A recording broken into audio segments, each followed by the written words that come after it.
Okay mga ka-ERSA, so nasa Pandi, Bulacan naman tayo ngayon.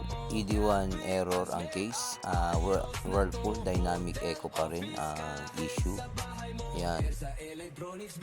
So ito, tinest natin, and then after a while, kahit na wala tayong pindutin dyan, nag-ED1 error.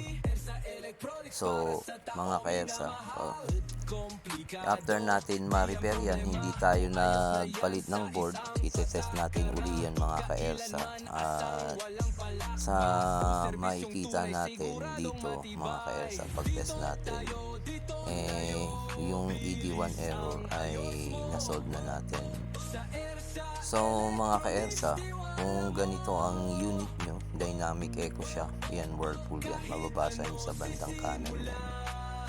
At pwede nating i-repair yan on site.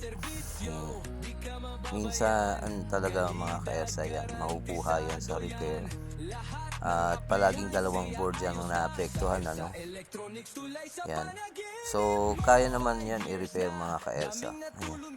As long as na tawag nito yung hindi masyadong severe yung tinamaan niya. Yan, all goods na yan. So dalawang beses yan pipitik yung door lock yan. Yan. Ito naman mga ka-ERSA, kasi medyo matagal na, stagnant na yung tubig at medyo may amoy na, kaya pinag-quick wash muna natin yan para maalis yung amoy sa drum niya. Yan. After nyan, pwede na tayong maglaba uli niyan. So dito tayo sa may Pandi, Bulacan, Rising Sun na LPG company sila.